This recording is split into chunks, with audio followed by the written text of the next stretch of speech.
Sudah lama kita telah bersama, menjalin sebuah ikatan cinta. Indahnya selalu bersamanya, kau dan aku selamanya.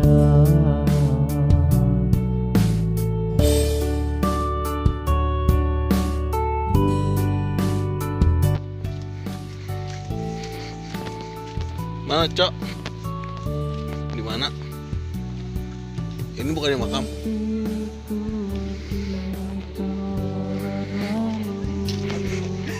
Ke mana? On. Beban.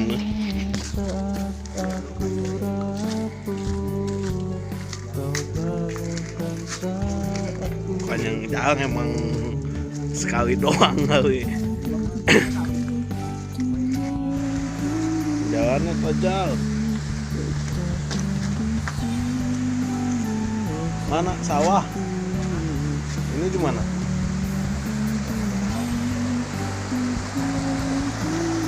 Mana kali dong?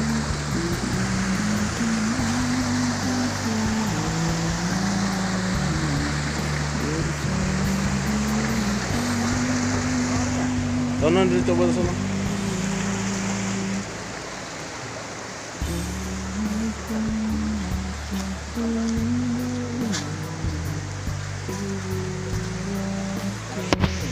Itu apa?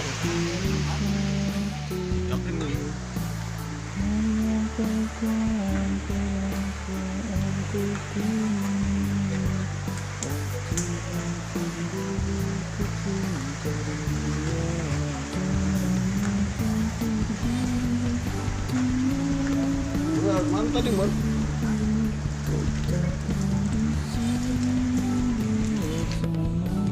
Ini aslinya ya.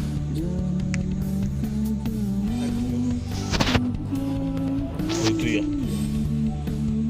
Ada di sini.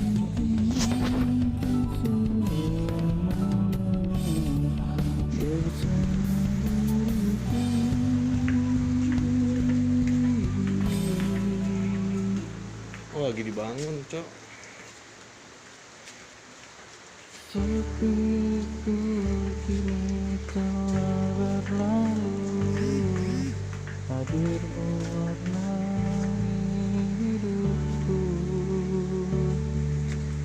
Kau temani saat aku rapuh, kau bangunkan saat aku jatuh.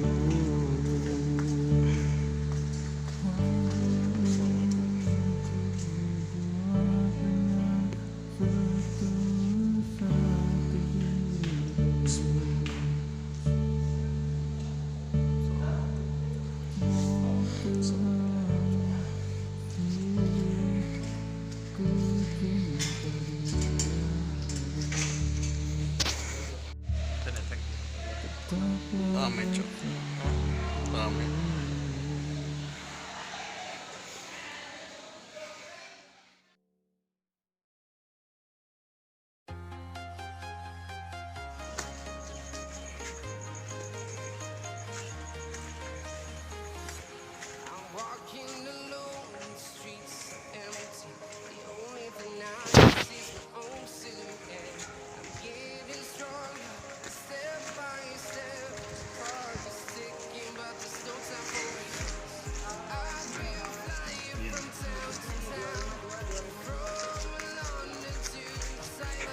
Salah jalan, Cok. Harusnya maju dikit.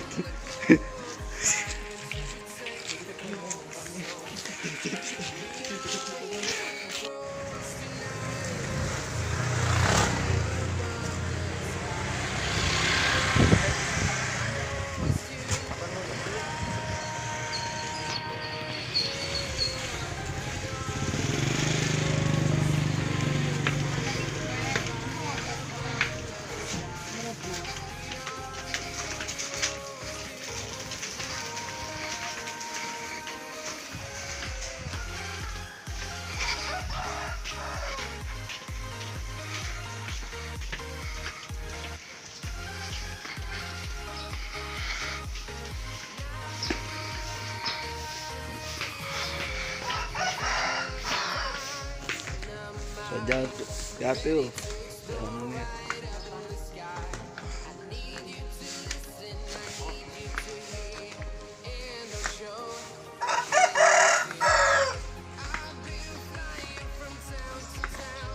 Kita mau ke Batu Kuan.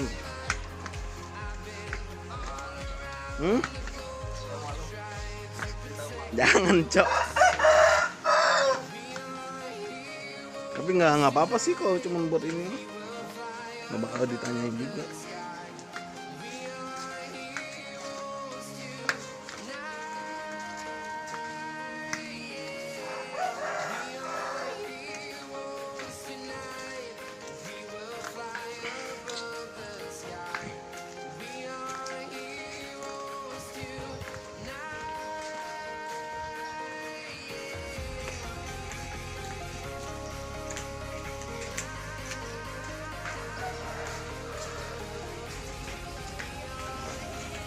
Assalamualaikum.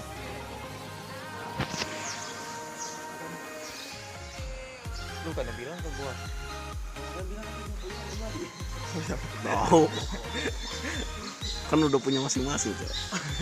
Yuk, pada celana gua pasti ya. Di sini ada Batu Kuan.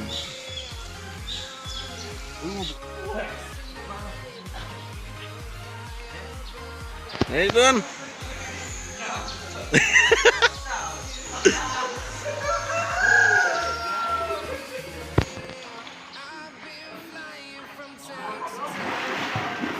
Gong, gong.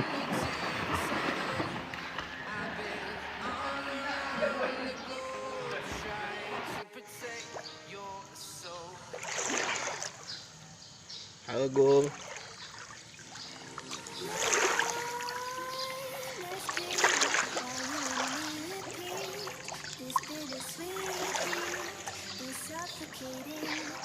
Gimana kalau nyelam di dalam air itu pakai HP?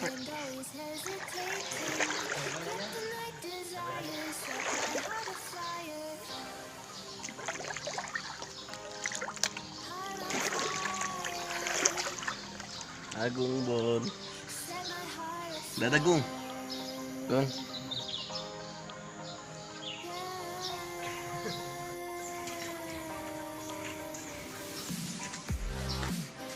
Bon Agung. Udah.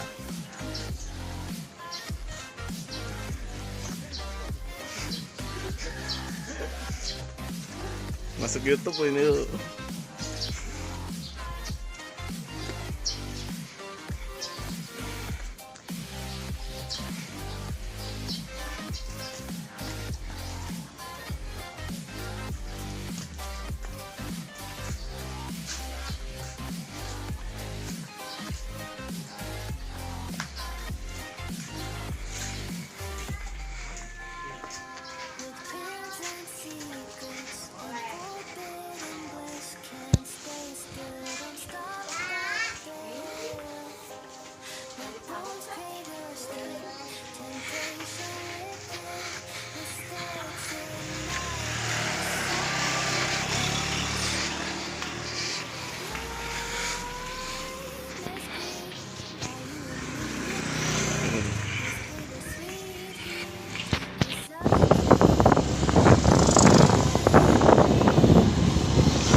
Syekh Maulana Mansyuruddin atau biasa dikenal Sultan Haji, beliau adalah seorang ulama atau Sultan ke-7 Banten berdarah bangsawan Banten, putra dari Sultan Ageng Tirtayasa, Raja Banten ke-6, yang merupakan penyebar agama Islam di wilayah Banten Selatan dan di wilayah Banten yang lainnya. Banten Selatan atau kalau sekarang Pandeglang dan sekitarnya.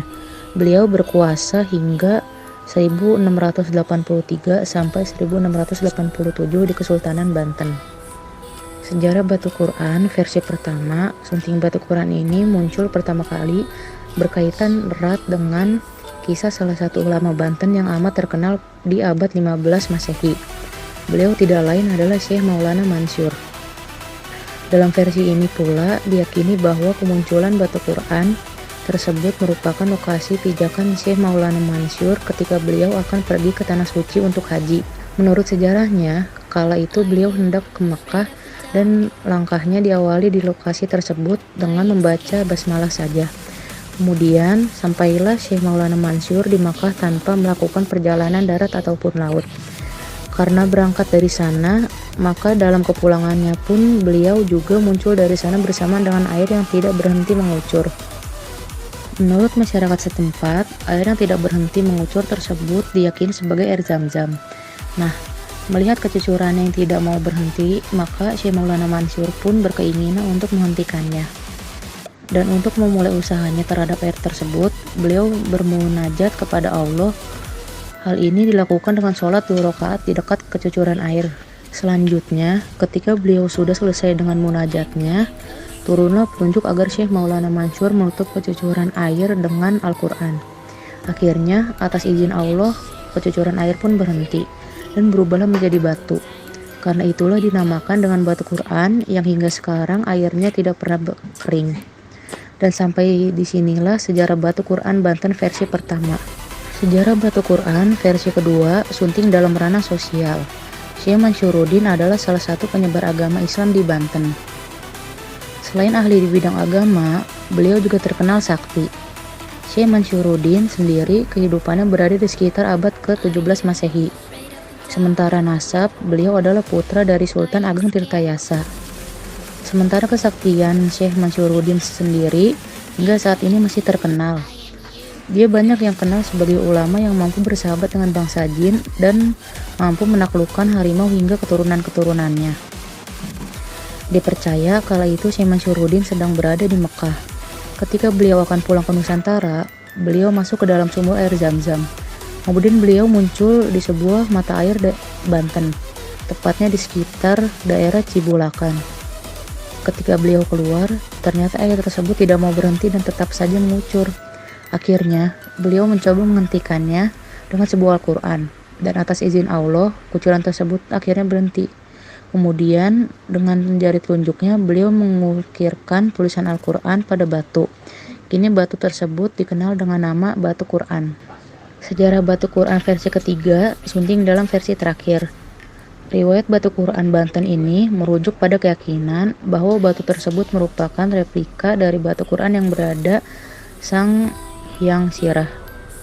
Sedangkan terkait dengan sejarahnya, diyakini berkaitan erat dengan Sayyidina Ali, Prabu Muniding Wangi, dan Prabu Kian Santang, di mana Prabu Kian Santang dalam kisahnya belajar ke Tanah Suci pada Sayyidina Ali. Nah, ketika beliau pulang ke Tanah Pasundan, beliau mengirim utusan untuk lebih banyak mengenal tentang hukum Islam mengenai khitan dan Sayyidina Ali di Makkah. Kemudian dikisahkan pula bahwa Sayyidina Ali pun akhirnya datang ke Nusantara, tepatnya di Pasundan, untuk menyerahkan kitab suci kepada muridnya Prabu Kian Santang. Sayang sekali, pada saat itu sang Prabu sedang berada di Sahyang Sirang, ujung kulon, untuk menemui Prabu Munding Wangi. Kemudian pergilah Sayyidina Ali ke tempat tersebut dan sholat terlebih dahulu di atas batu karang. Namun usai sholat beliau pun menghilang dan kemungkinan telah kembali ke tanah asalnya di Jazirah Arab. Kemudian setelah beberapa abad, cerita menarik ini diketahuilah oleh Syekh Maulana Mansur. Dengan penuh kekaguman, berangkatlah beliau ke Sahyang Sirah untuk menyaksikan langsung mukjizat Allah. Dalam kolam bening bertuliskan Al-Quran tersebut. Nah, karena Sahyang Sirah mungkin terlalu jauh, akhirnya dibuatlah replika batu tersebut di Kabupaten Pandeglang.